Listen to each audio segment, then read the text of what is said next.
and welcome back to another episode of HBO Max. I'm your host, Makenna. Woo! I'm Makenna, and joining me as always is Brandon. How are you today, Brandon? I'm really excited to chill out this weekend. I've had back-to-back busy weekends. The weekend before last, I drove up to Bend, Oregon, and then last weekend I went to San Francisco for the weekend. So, first 2 weeks of football, I've barely gotten to watch any football. I've spent my Sundays driving. So, yeah, I'm excited to chill out this weekend. Oh, that's exciting. I'm very happy for you. I don't have golf this weekend, so I too am very excited for chill no golf weekend filled with homework. So how chill will it really be? Sweet. Oh yes. This week the pet I might be using this word right. We'll see. Penultimate episode of Film Bro Week. Yes, you are. We did The Aviator. Martin Scorsese's The Aviator. Yes, Mr. Have we? Wait, no, that was Christopher Nolan. Have we done a Scorsese film yet? No, I don't think so. No, I'm pretty sure we haven't. Like him, Christopher Nolan, like that batch of directors, they just get mixed in my head. Yeah. Everyone, Ridley Scott. I will say this is the biggest stretch on the Film Bro movie. Like I wouldn't consider like The Aviator like a super Film Bro movie, but we wanted a Marty Scorsese movie in here because he is one of the ultimate Film Bro directors. Oh, absolutely. And we didn't want to make you watch Goodfellas again. We know my history with Goodfellas. Yeah, and we went through all the Martin Scorsese movies on HBO Max, and there weren't that many. I was surprised. And so we decided to do The Aviator. Aviator. Yeah, I remember being a Martin Scorsese movie. I thought one of his better movies when I watched it originally. Yeah, good movie. Before we get into our thoughts, I'm gonna have some facts and figures for you. Yeah. Yeah. I bet you've got some good facts and figures because this is a movie about planes. So planes. Yeah. Movie came out Christmas 2004. Budget of 110 million buckaroonies. Made $213.7 million in the box office. There were 11 Oscar nominations, including Best Picture, Best Director, Best Actor. It won 5, including Best Supporting Actress for Cate Blanchett, which she is the first performer to win an Oscar for portraying an Oscar winner. So it's all connected. People really loved Cate Blanchett in this movie. Like she won so many awards for playing Katharine Hepburn. Mm-hmm. Yeah, she was good. Yeah, very good. It's one of those things. Like it's like the performance isn't anything particularly special other than that. Like Cate Blanchett was such a beloved actress, and she just nailed it. And all the awards. She won all the awards for this movie. She really did. Yeah, because there was also 14 BAFTA noms. The best. Wow. Yeah, she won the best supporting actress. Yeah.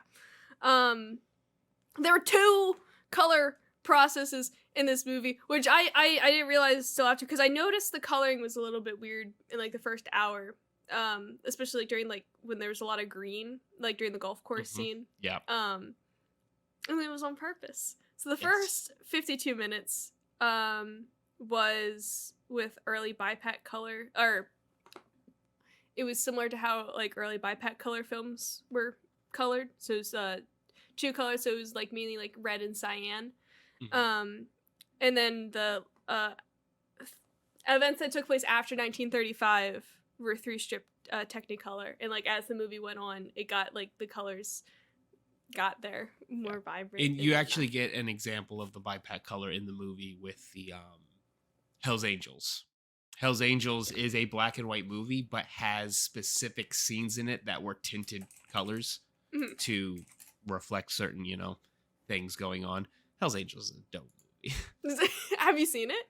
Yeah, it's really cool. Is it really? Yeah. Jane Lynch was supposed to be in this movie. She was supposed to be Amelia Earhart, but her scenes got cut. Oh, they mentioned Amelia Earhart in the movie. Yeah. Huh. Yeah. That would have been neat. A Jeopardy clue. Tonight, I think. No, yes, tonight. Pilot category. I digress. The nightmare. The theme after Hepburn leaves Howard Hughes and when Ava Gardner confronts him about the bugging, a theme plays called Nightmare by Artie Shaw, which is the guy that Ava Gardner is having the affair with.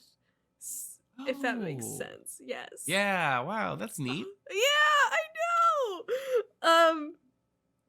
And I'm gonna hit you with a conspiracy theory. Ooh. All right, buckle up. Okay. Howard Hughes did not die in 1976.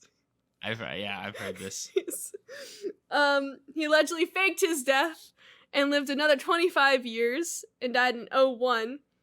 He lived in a trailer outside Troy, Alabama, and used his connections with the CIA and the Las Vegas Mafia to conceal where he was and whatnot. He lived with a woman named Eva McClellan. And this is all according to, let me see if I can read my writing, Major General Mark Music, the Assistant Secretary to the Air Force. Yeah, I don't buy it. Yeah. This movie doesn't cover the end of Howard Hughes' life, but it was very specific about how he lived and where he lived and the things he was doing. I really don't believe that elderly Howard Hughes would have ever left Las Vegas for anything in the world. So, but it is neat. And I mean, it's what's really interesting about the conspiracy theory is that it's followed by another thing the movie doesn't cover about Howard Hughes' life, but there is another movie that talks about it, which is the fictional biography scandal with Howard Hughes. Oh. Do you know about this, Makenna? No. This writer wrote a fake biography about Howard Hughes and claimed that Howard Hughes had talked to him on the phone and told him his life story over the phone, and he wrote this book, essentially knowing that because Howard Hughes was such a recluse in his elderly age, he wouldn't refute the claims. And eventually, like months after the book had come out, Howard had heard about it and gave his first like appearance in like a decade to talk about how the book was fake.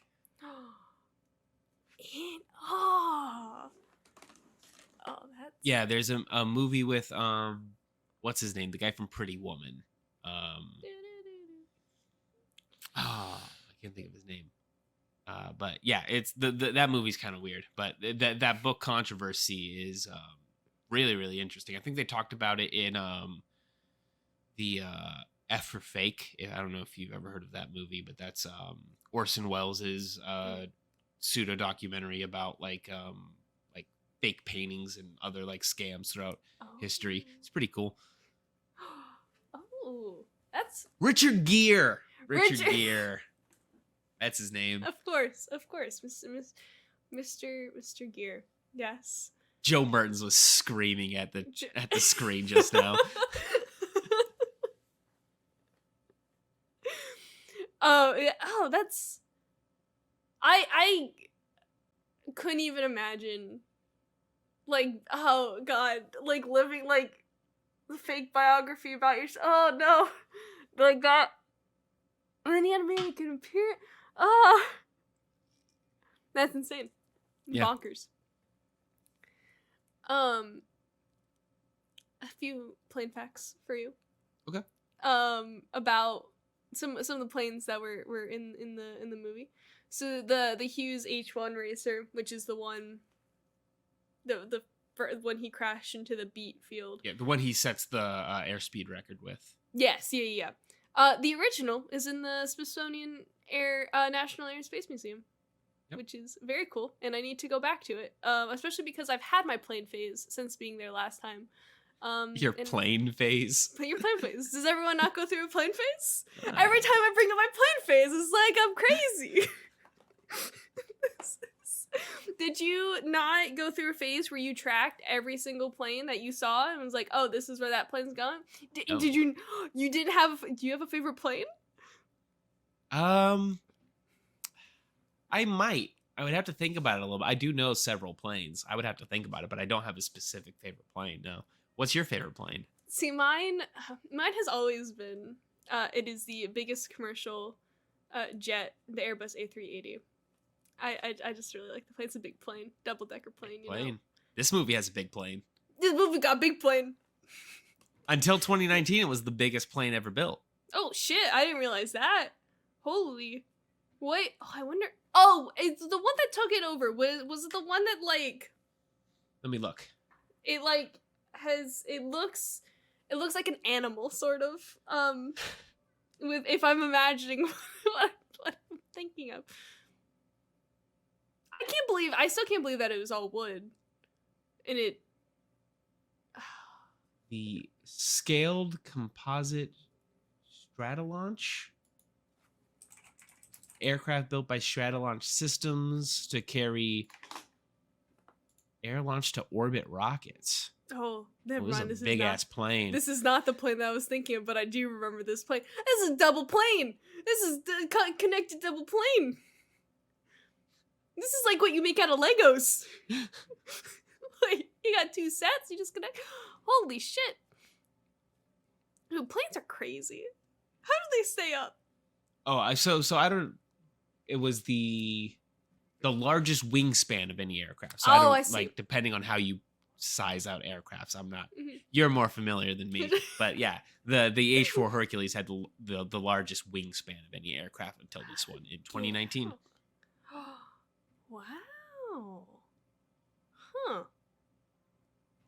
You can see the airplane, the Hercules, in the Evergreen Aviation Museum in Oregon. Fun yeah, I went after this movie. I went and read about the Duramold system that they use to make the wood to build the plane and stuff. Mm-hmm. Pretty neat. Pretty neat. Pretty neat. I like pretty neat things. Ooh. Yeah. And you can also see one of the constellations, one of the Lockheed constellations, National Airline History Museum in Kansas City, Missouri, which was TWA's former home base. So let's go okay, hear me out here. Okay. We go on our Buffett tour at the same time. We go on a plane tour. We go to all the Air and Space Museums and see all those planes. That's a lot. Okay, we go to a number of Air and Space Museums. Okay. We have a friend who works at an Air and Space Museum. Eric! Eric does, yeah. I've been meaning to go down there and see Eric's museum because it's very cool. I love seeing his pictures on Twitter every time. Yeah. They're amazing. The museum is built in a former aircraft carrier from World War II. It's very, very cool. I want to go down there and check that out. I would really like to go see the Spruce Goose. Yeah. It's a very cool plane. I think when the hangar that they built it in was like the same place where they built the Titanic. Really? Yeah. Something along those lines. I believe that's... I definitely know Spruce Goose and the Titanic were built at least in the same hangar. I don't know if it was the one for the movie, but I think at some point the two were in the same hangar.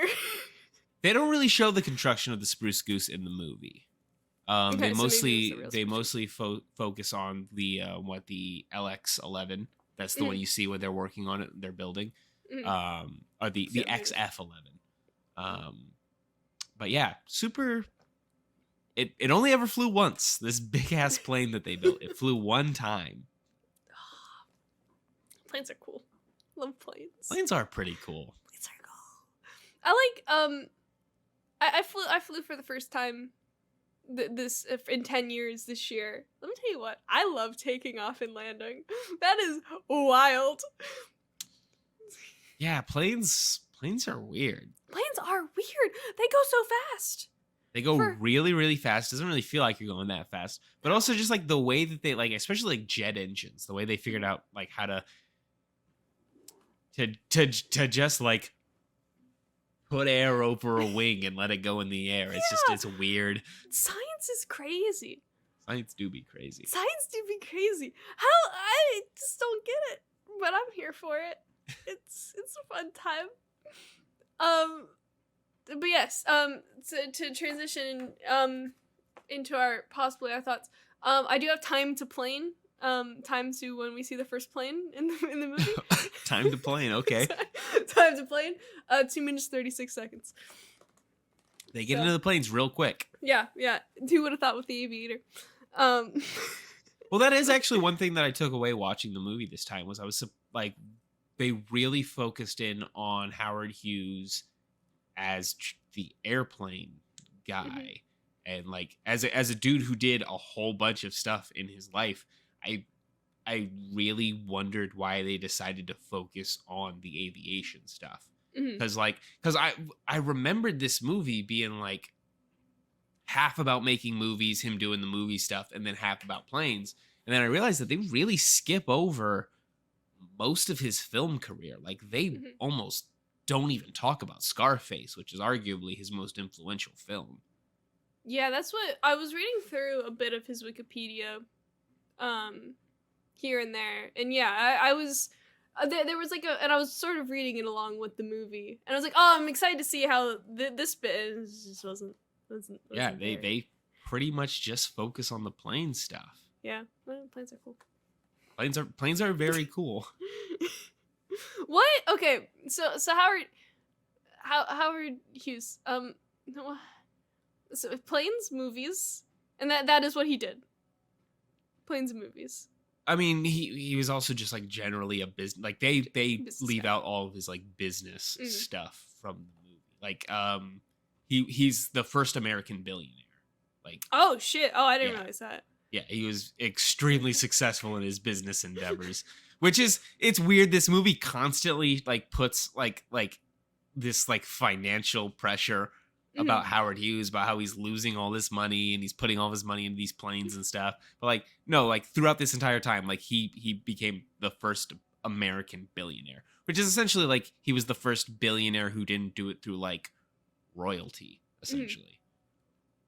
Interesting. Yeah, I think that might be why it surprised me, because the movie focused on like, oh, he's gonna lose however much money every day because the planes aren't doing anything because the clouds. But yeah, you know, I will say with this bicolor technique thing, everyone has such pretty eyes. Like Leonardo DiCaprio's eyes are so pretty in this because they just pop. They're so pretty. Somebody else had really nice eyes too. I can't remember who else. They're pretty. They're so pretty.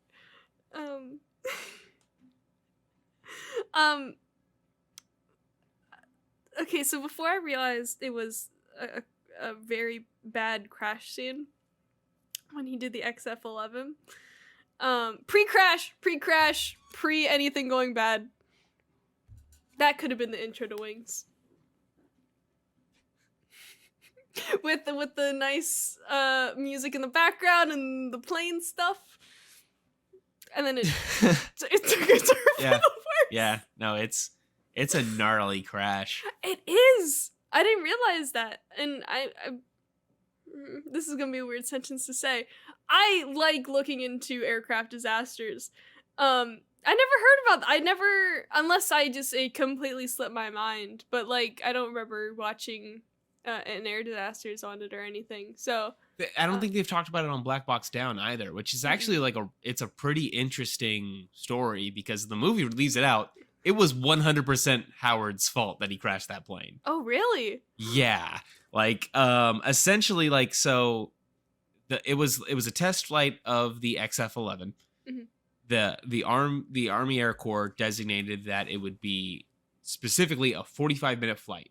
Right. Like hard cap, 45 minutes, and that the landing gear would be locked the entire time.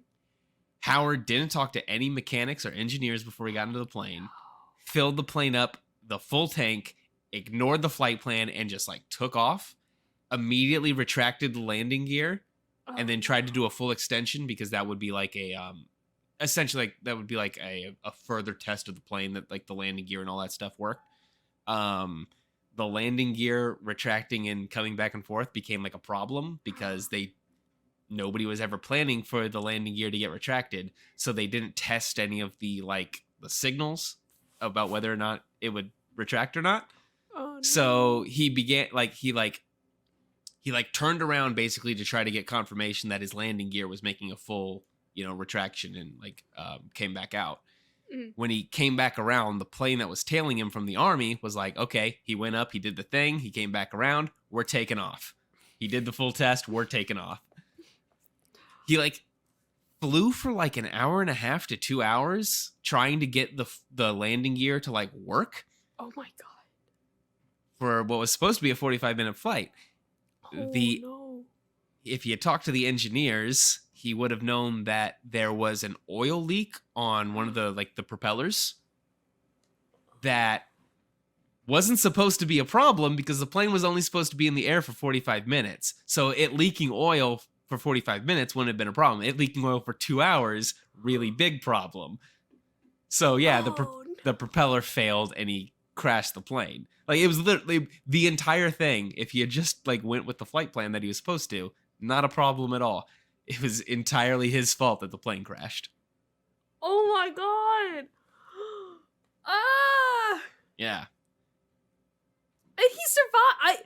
He survived. Yeah, it's insane that he survived. Like, they run through all of his injuries in the movie and stuff. Like, insane that he survived the crash. Yeah, like literally his heart was pushed into the other side of his chest. Yeah. He survived and Goose from Top Gun didn't. That is right? Bullshit. That is oh my God. Yeah. It's tough.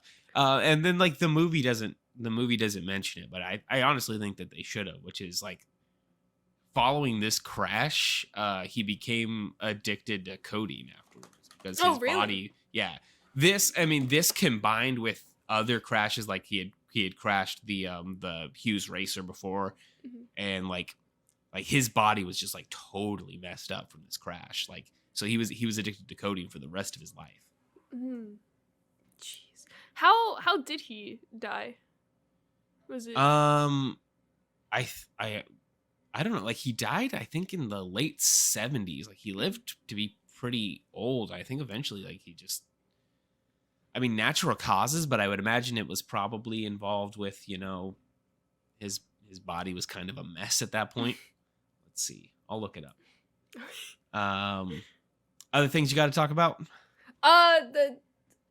Those are my four little points. I mean, obviously, I love little planes, so I was really way too into seeing all the planes and like how TWA versus Pan Am and just kidney failure. Kidney failure. That'll get you. Kidney failure. He did die on a plane. Yeah. Oh, how that's scary. He was he had left his hotel in Las Vegas for a hospital in Houston. Oh, for the kidney failure? Or I would imagine so, yeah. Or there's a chance that like they essentially, because he's from Texas, so perhaps they knew he was buried in Houston next to his parents. So it's probably like, he's dying, get him where he's supposed to be. Yeah. Bloody hell. Jeez. Oof. Yeah. Yeah, the kidneys will get you. Yeah, he died in 1976. 76. What a year. That was, do you know what Rush album came out that year? Was that 2112? It was 2112. April 1st, 1976. Wow. April 5th, 1976. Howard Hughes died. Wow. Oh, he lived long enough to listen to 2112. That's what happened. He listened to 2112. So this is actually like a crazy story about his death, which is this is from the Wikipedia. In an 18-month study investigating Hughes's drug abuse from the estate, it was found, quote, someone administered a deadly injection of painkillers to a comatose man, obviously needlessly. and almost certainly fatal. Oh my gosh. Yeah. So he like listened to 2112, went into a coma. The album was just too much for him. It's too much for a lot of it. It's that 20 and a half minute song that'll right knock you right into It was too much for. I mean, he was very old at the time. He was. Didn't have the it happens to the best of us. What are I want to hear about your thoughts about with this movie.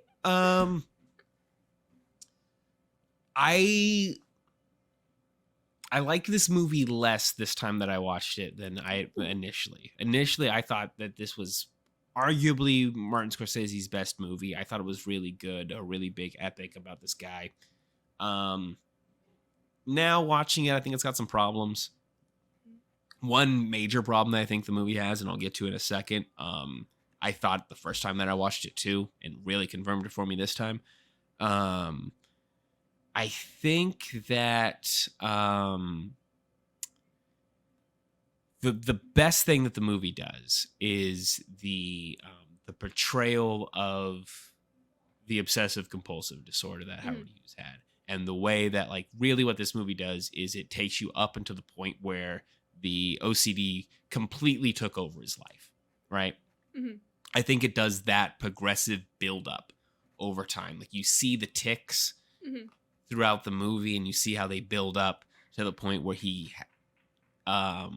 starts repeating himself a bunch, and of course the movie ends. The really great ending of the movie where he can't stop repeating the way of the future. Right. But I think that the movie portrays Howard Hughes a bit too sympathetically. Oh. And I get that why they wanted to do it, because they're focusing on the mental health aspect of it. And like, it's weird because like you and I don't really have any touchstones for who Howard Hughes is. Right. But like my grandmother, like that generation stuff, Howard Hughes was like a massive celebrity. Mm-hmm. And like into the 70s, into his death and stuff, like Howard Hughes being this wacko who lived in a Las Vegas hotel, like that was like a common like thing, like a joke that would be on like SNL and stuff. So part of what this movie is trying to do is trying to like dispel the myth about like he wasn't just this like rich crazy dude. Like he had a disease, and he had a really tough life with the disease and stuff like that. But Howard Hughes was kind of a bad dude. Oh. Like this movie leaves out a lot of the unfavorable things about Howard Hughes. And like I think if you were making this movie today, making a movie about the first American billionaire in 2022, I think has a different connotation than it did in the early 2000s. Like we think of billionaires differently now. And like they don't talk about how incredibly anti-communist Howard Hughes was. Like it gets brought up in like one scene, and it's almost like it's when he's blackmailing that reporter. Yeah. And that scene is like him doing like what the movie portrays as like a heroic thing. Mm-hmm. The movie doesn't show him buying RKO pictures and firing every actor who was a communist. Like Howard Hughes was incredibly instrumental in the Red Scare in Hollywood. He's one of the major pushers of it and stuff. Like he wasn't a super good dude. So that those elements of the movie don't age well. And I think if they made it today, they would make it differently. Mm-hmm. I think the biggest mistake that the movie makes though is that despite how good Leonardo DiCaprio's performance is in this movie, and it's fantastic, like him doing the tics and Howard's like the progression of the OCD, he does it so well. It's really great. But he's so young in this movie, and he looks so young that it really betrays how big of an era this movie takes place over. Like, Makenna, do you know like how long like this movie takes place over? If I hadn't looked it up afterwards, no, I would have had no idea. Yeah, it's 20 years. Yeah. Like, the beginning of the filming of Hell's Angels was in 1927. The Spruce Goose flew in 1947. Yeah. At the end of this movie, like, he looks like he's aged like 2 years. Yeah, like he cuts his hair and we're back to 20. Yeah. Like, if you go look up video of Howard Hughes testifying before Congress, he's really old. Like, yeah, that's I think probably the worst element of the movie, which is that just they somehow didn't make Leonardo DiCaprio look like he aged at all during this movie. Mm-hmm. He just grows a mustache. Yeah. Yeah, it's... Well, I remember even thinking, like, oh, his voice in particular sounds so young. I don't know how else to describe it. Like, it doesn't... Yeah. And also, like, I looked up the ages of, like, Katharine Hepburn and Howard Hughes is 2 years older, but Cate Blanchett is like 5 or 6 years older than Leonardo DiCaprio. I don't know, she looks a little bit older than... She does look much older than him in the movie. Yeah, but... It's one of those things, Leonardo DiCaprio wasn't that young when he made this movie, but he looked so young for so long. Mm-hmm. Like, he looks like he's in his 20s in this movie. He's not in his 20s in this movie? Is he not? I don't know. I mean, it came out in 2004. Like, he had to have been in his 30s, right? He must. Yeah, he would have been 30. Yeah, he looks like he's in like he looks like he's like 23. Yeah, he looks like he's right off the set of the Titanic. That's what. Oh my god! Yeah, that's 7 years. Jeez, oh no. Yeah, and what sucks is, like, he aged into the role so perfect. Like, if they could go back and reshoot Leonardo DiCaprio now for those scenes, he would look so good as Howard Hughes. But yeah, it really makes the film feel small, even though it's a 20-year epic. Like, it's this 3-hour movie, but it honestly feels like it covers like 5 years of his life. Yeah. Do some pickups 18 years later. It's fine. Yeah, redo it. Just redo the movie. Yeah. You don't even have to do the whole movie. Just redo the latter half. They're fine. Yeah. Just like from when he locks himself in the theater on. Just reshoot those scenes. Exactly. You could easily, because the beard covers up a lot. He's got the long hair. You could easily edit that in a way. Yeah. I think a lot of the things, because Scorsese's fucking crushing it in this movie. He's doing such a bang up job in this movie. It's insane. Like, the scene of Howard Hughes locked in the theater is so well shot with like the lights pouring in and stuff. The like making sure like they show Hell's Angels, they show the jazz singer and stuff, all the film stuff, because that's what Scorsese's the best at. Is, he's such a big film nerd and stuff. Like, and then like dedicating like how the going in the bicolor into the tricolor stuff. Like, Scorsese just fucking nailed this movie. But like, I think that if he was brought onto the process earlier in the film, this would have been a better film, because initially this wasn't supposed to be Scorsese's film. Oh. DiCaprio developed this film with the idea of having Michael Mann direct it. Oh. But get out. And like, it had been like 10, 15 years of different people trying to make a Howard Hughes movie happen. Mm-hmm. And eventually DiCaprio is the one who like commissioned the script to be written and stuff. This was DiCaprio's film essentially. And when Michael Mann walked to do Ali, DiCaprio had just worked with Scorsese on Gangs of New York, and so he asked him to do it. And yeah, I think that if Scorsese had been involved from like the script stage, I think this probably would have turned out better. But it's a really, really good movie. Mm-hmm. Yeah, this is, I don't know. Let me see if I can figure out how words work for a second. Well, we'll get through the sentence. We'll figure it out. We'll figure out what I'm trying to say. I think I really liked it because it was somebody in history, it's especially in aviation, who I didn't know a ton about. So getting to see those planes, and also just he did planes and movies, like holy shit, and just I mean obviously, like you said, left a lot out of his life, but the laying that groundwork for me, because I will go down the Wikipedia rabbit hole and go down, I'm sure, a million other Howard Hughes rabbit holes. Hell, I mean, it's already got me a Jeopardy clue. There's a Howard Hughes Jeopardy clue, so you know, we're already what I think it was $600 clue. Well, it's a daily double, but you know, however, a lot of money.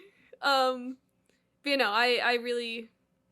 I had a good time, and like freaking, I still can't get over the coloring of this movie, really especially good. just like learning about coloring and editing like over the summer, and then getting to holy cow, I loved it.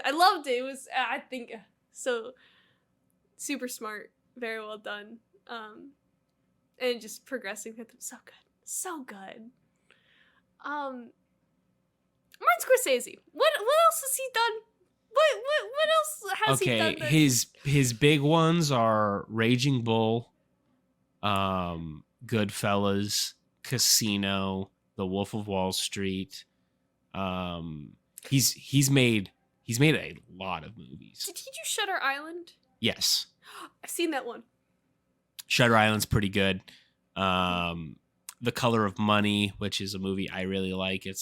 But it's not like that great. He's just made like, let's see how many movies, because I know he's made like a bunch of Taxi Driver. He's directed 25 full-length films. Oh my god. Last Temptation of Christ, Cape Fear, which is a banger, Gangs of New York, The Departed, Hugo.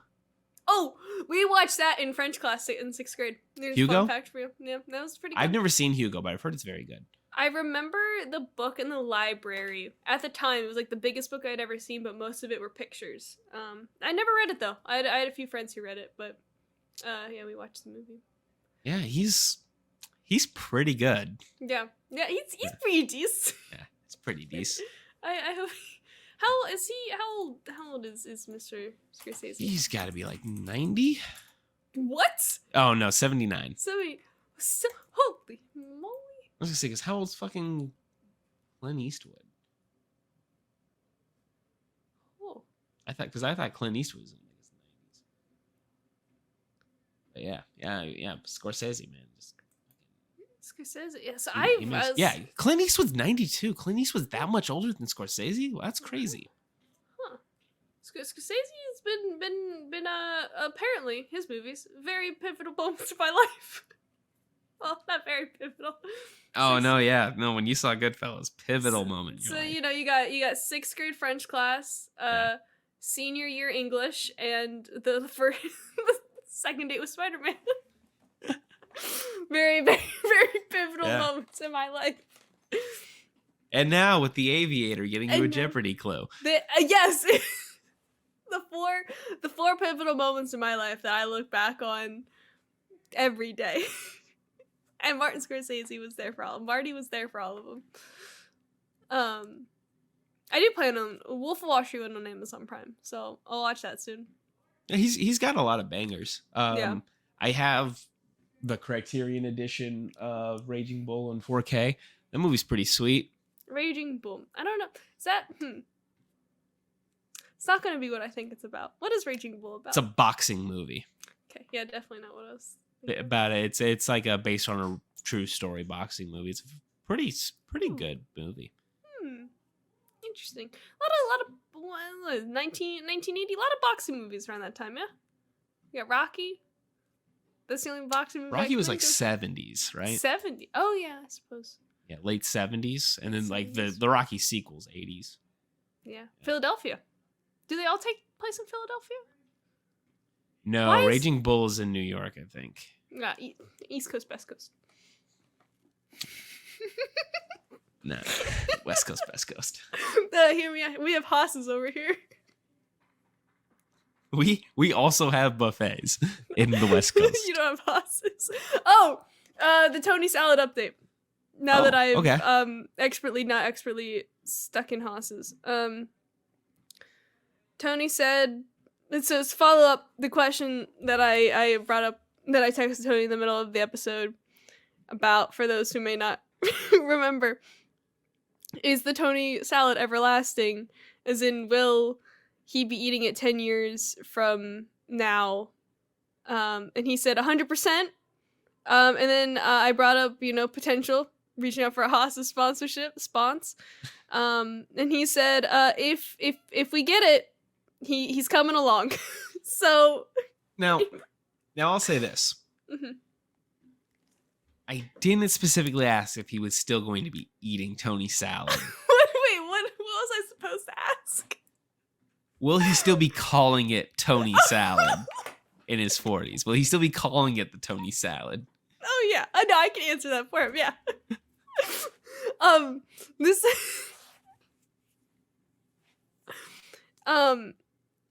Tony Salad. I might be having one next week.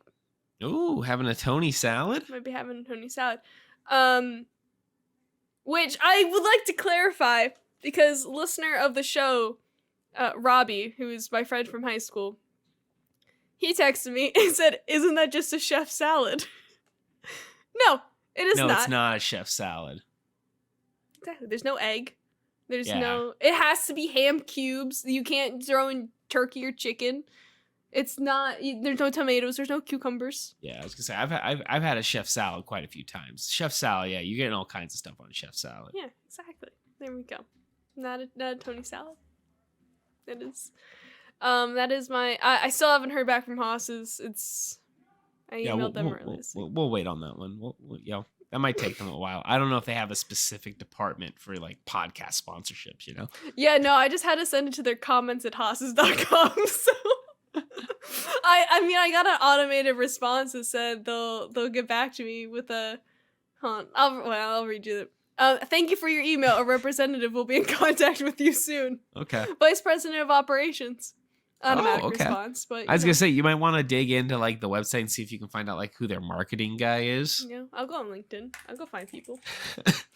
So I have the Academy Awards for the year, the Aviator. Oh yes. Got nominated for all these awards. It had the most award nominations that year.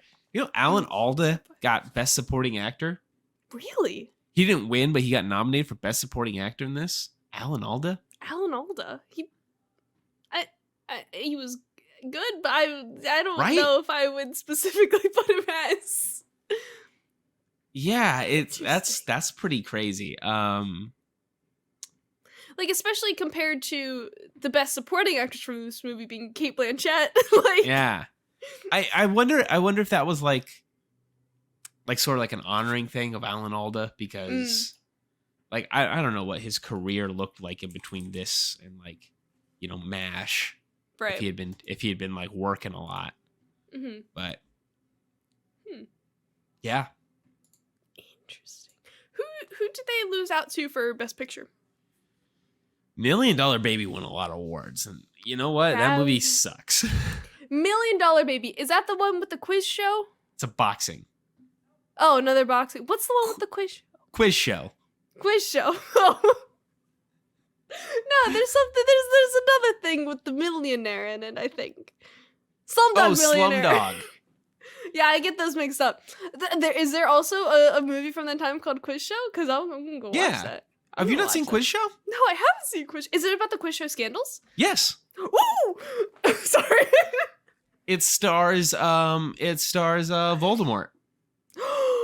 Oh my god, what is this on? I need to watch Quiz Show. Oh my gosh. Cause oh my god, I need to watch this. Yeah, it's pretty good. Oh my gosh. John, Turturro. He was in the Batman and he was in Monk, and apparently he's in Quiz Show. And Martin Scorsese's in it. Oh, is he? Apparently he plays what is that, Martin Rittenhouse? Martin something. It doesn't. Hank Ariza is in it. Hank Ariza's great. Martin Renholm. Oh yeah, yeah. Hank Ariza. Yeah. Oh, I need to see this movie. Yeah, it's about when they were fixing the quiz shows. They were fixing the back end of 50s. Yeah, I mean I'm thinking however many history of electronic media classes always brings up the quiz shows. It's always, you gotta bring up the quiz show scandals. I mean, that's how Jeopardy was born, was from the quiz show scandals. Yep. It's like, what if they gave us the answers? Ooh, scandalous. Or we gave them the answers, they give us, yeah, you got it. You know how Jeopardy works. Pyramid. That's I think, is that how Pyramid ended up falling off? Because like Pyramid was like the big quiz show for like a long time. People used to just be winning. People used to go to the Pyramid all the time. People love the Pyramid, you know. Yeah. Is the Pyramid the same as like $20,000 Pyramid? And they just stuck yeah. it? Well, Okay. so like the number of the pyramid has changed throughout time. Like it gets like adjusted for inflation or whatever. Because like I think like it's originally like the $6,400 pyramid or whatever. So specific. Yeah. Is the pyramid two people, right? I can't remember totally the format. No. Like I know the format of like how the clues work, but I don't remember how the. Yes, it looks like it's two people. Oh, hear me out. Let's go in the pyramid. The original series was the $10,000 pyramid. Okay. And then it was the new $25,000 pyramid. Oh. Then the $50,000 pyramid. Then the $100,000.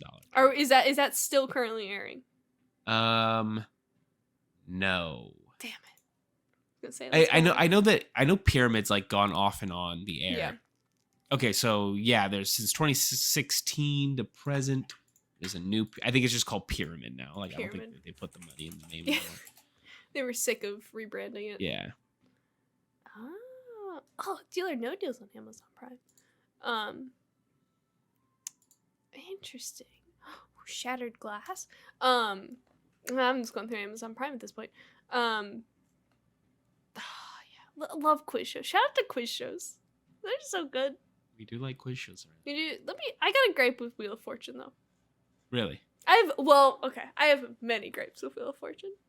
Let me tell you about my newest gripe with Wheel of Fortune. Okay. They started their 40th season last week, okay? And they had this beautiful light up XL wedge that if you landed on it, it would replace an envelope in bonus land with higher amount of money. It was beautiful. It lit up. It was a very nice wedge. Watch it this week. No light up wedge. They had the light up beautiful wedge for 1 week. Outrageous. I'll tell you this. I watched Wheel of Fortune a couple weeks ago because it was on before Jeopardy, and I was gonna watch Jeopardy that night. And like they did like a mini game where it was like solving the puzzle, but they weren't spinning the wheel while they were doing it. It was like a different like little mini game within it. Oh my gosh, it's not the triple toss up. It's the one where they do like if you get all three, it's $10,000 or whatever. Yeah. But like they didn't explain because it's like a crossword thing. Yeah. And I was like, I haven't seen Wheel of Fortune in a while. What the fuck is going on? They didn't explain the rules or anything. Like they were just like, look, if you're watching Wheel of Fortune, you're watching Wheel of Fortune. Okay, you know what the fucking new games are. They're throwing all kinds of gimmicks into Wheel of Fortune. They are. I watched it for the first time last year in however many years, and it is bizarre. They had a bunch of random new mini games. They took different wedges. Like they don't have the jackpot wedge anymore. They're changing graphics. Pat is still off the rails and out of his mind, but it's Pat Sajak. It is. They are still using the prize puzzle graphics from apparently when the show started. We need to go back to a much simpler time when they gave away furniture on WAF. They're still doing that on Price is Right, right? I think so, yeah. I never understood Price is Right. There was like what aspect of it? All of it. There are too many mini games for me to remember. Yeah, there are a lot of mini games. You never know which one's going to show up. Yeah, and I wasn't like a very... I think I've seen maybe 1 or 2 full episodes of Price is Right. And just a few like clips here and there. And I just could never... I can never figure out that starting game when, come on up. Like that game thingy when the people do the thing and they guess the prices. I don't get it. I don't understand it. Oh, okay. So I used to watch a lot of Price is Right back in the day. Because I've told this story before. My babysitter back in the day, Grandma Pat, big X-Files fan. Also, huge Price is Right fan. So we would be watching all the Price is Right all day. Mm-hmm. So the initial show, right? So one, like you go into the audience of Price is Right. Yeah. You have to be ready to go on the Price is Right because they're just calling people out. We actually, my stepdad is related to somebody who was on Price is Right before. Oh, get out. Yeah, she won like a fucking like grandfather clock or some shit. Oh, yeah. Fancy. They call you up, right? You have 3 people there, and then they give you like an item, right? And it's the closest to guess the price, closest without going over. Without going over. That's why there's the $1 strategy. Is that if the other 2 people you think that they have both gone over the price, you bet $1. You're the closest without going over. Okay. And then you go up further and you do the mini games. Yeah, so, and then the person who wins that, they get to go play one of the mini games. You get to spin the big old fucking wheel and shit. They got those at Chuck E. Cheese. Yeah. So do you only get to play one mini game, or like if you win, you get to keep going? So I believe the way that works is like you win your mini game, and then they do like a final game with the people who've won. If I remember right. That's the game with Plinko. Yes. I love Plinko. There's the Plinko one. There's a bunch of other games. They play so many games on that show. They play so many games. That's the one. Bob Barker and Drew Carey. Yeah. Yes. Yeah. Okay. Oh, Drew Carey. Whose line is it anyway? Another game with a lot of mini games, but I get those. Those are good. Yeah, but I mean it's not a real game. Hey. The rules are made up and the points don't matter. The points don't matter. Yeah. I just game shows are just great. Quiz shows, game shows, the Aviator. Are they still doing Hollywood Squares? Ooh, are they? I hope so. Because Hollywood Squares was the shit. That's I believe Alex Trebek. That was one of his first. Really? He was on Hollywood games. Squares? He, I think, hosted it for like that was one of the first games he hosted. I think. No, it wasn't. Oh, what did he? He did something with something. He did a few. Oh, I'll figure this out. Hollywood Squares has the best part of Hollywood Squares was the episodes with Paul Lynde. You know who Paul Lynde is? No. He's a comedian. I'm pretty. He's like a like he was like one of like the first like gay comedians or whatever. Mm-hmm. Fucking hilarious on Hollywood Squares, just like ripping out the one-liners or whatever. There's like when a man falls off a boat, they say man overboard. What do they say when a woman falls off the boat, Paul? Full steam ahead. That's how he would talk. He would like talk like that, and then he would laugh at all of his own jokes. Paul Lynde's the fucking best. Just go look up YouTube compilations of Paul Lynde on Hollywood Squares. He's so funny. Alex Trebek hosts a bunch of shows: Wizard of Oz, High Rollers, Double Dare. I may even thinking of High Rollers, Jeopardy. He did a Pitfall, Battlestars. He did a bunch of stuff. $128,000 question, just to keep with our theme of dollar noun. Yeah, Hollywood. I've seen a few clips of Hollywood Squares. I think I've seen one with Jerry Seinfeld before, like when he was first starting off. I think was Betty White on that pretty. I would have bet so. Yeah. Yeah, Betty. Oh, Betty. I think like the format of Hollywood Squares was there was a couple like regulars, and then they would like rotate in like a big celebrity every now and then. Let's see here. When did Hollywood Squares go off the air? 04. Oh, 4. Wow. So they tried to bring it back, huh? Yeah, 19. Yeah, Oh, wow. 98 to 04. It ran for a while in 1998 to. We should bring it back. We should bring it back. That's what we'll do. Okay, so hear me out. Okay. Buffet run? Plane run? Hollywood Squares. Hollywood Squares. That's where this all ends up, with me and you on Hollywood Squares. Yes. How many game shows can we get on? That's how we make our money. That's how we get the HBO Max credit card. For the wait, what was the thing we were going to buy? Wait, I don't even remember. Oh, the Memento Special Edition DVD. Right, yeah. $5. It was like $5. Yeah, we need the company credit card for that. Company credit card. Do you think we could get it customized with the picture? I don't know. I just bought the Criterion edition of House for Spooky Month today, so I could probably afford the Memento DVD. I forgot that House was also a movie, and I thought you meant the television series. Yeah, the entire TV series House is in the Criterion collection. I was like, oh my god, I didn't know they did TV shows too. Yeah, Spooky Month. That's going to be very interesting. I can't wait to see how that goes. Yeah, let's introduce Spooky Month. For the month of October, we are going to be reviewing 4 spooktastic movies. Shocktober. We are doing I'm pulling up the graphic right now. Where is it? It's gonna be scary. Yeah, we're doing House, the Japanese horror film Hausu or House.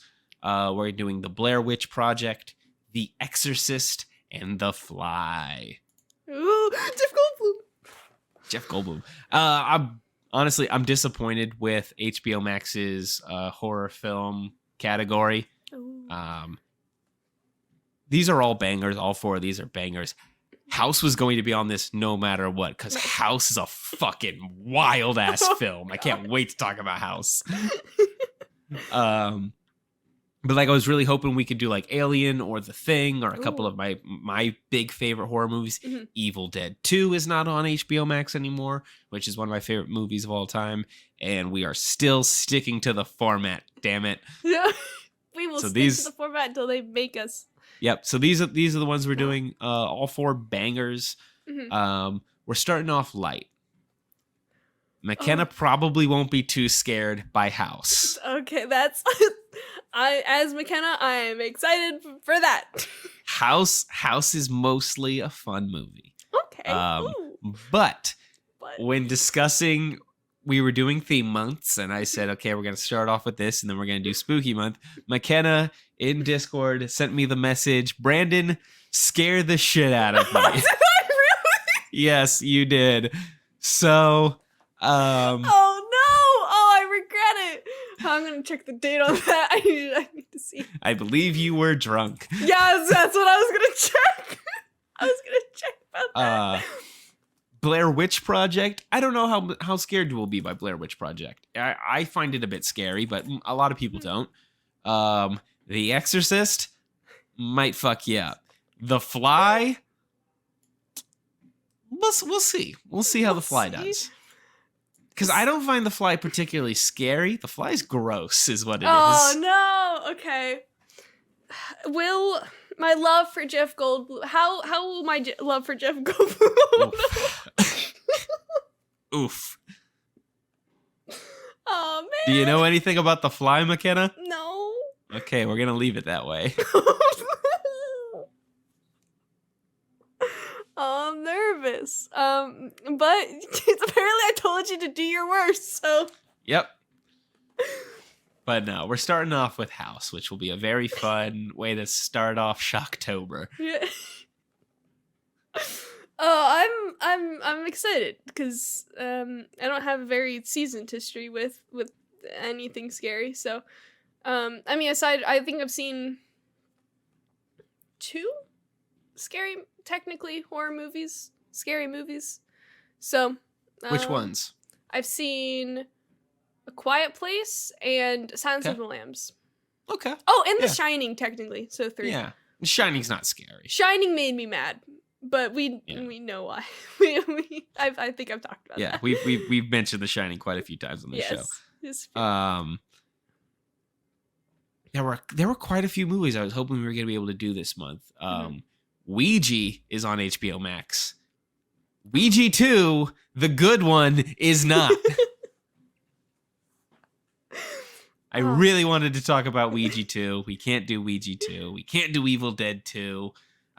Disappointing. Damn. Can't do Aliens. If in the time between now and any of these weeks, that Evil Dead 2 randomly, because okay, this happens so often with this show. This is another peek behind the curtain here, but we plan out these things and normally we'll do like, okay, we're going to try to find a director that we want to talk about or an actor we want to talk about or whatever. We were doing Christopher Nolan for Film Bro Month. We just before we did anything else deciding movies, we talked about the directors we wanted to do. Yep. Christopher Nolan was a lock for Film Bro Month. Of course. I wanted to do Inception. Inception wasn't available.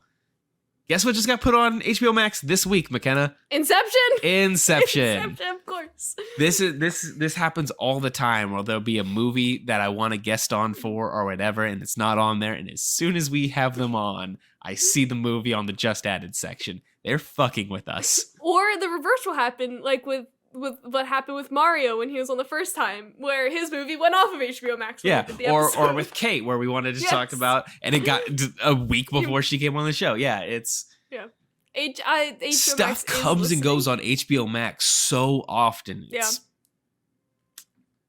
We're gonna abandon the format eventually. Oh, we're gonna have to because it's the name that they're gonna switch it. Yep. Whatever. The name of this show will not change though. Absolutely not. We refuse to not. So HBO Max. So obviously HBO Max stands for Home Box Office Maximum. I'm gonna wrap up the show in a second here, but I want to get your take on this. What does our HBO Max stand for? That's a good question.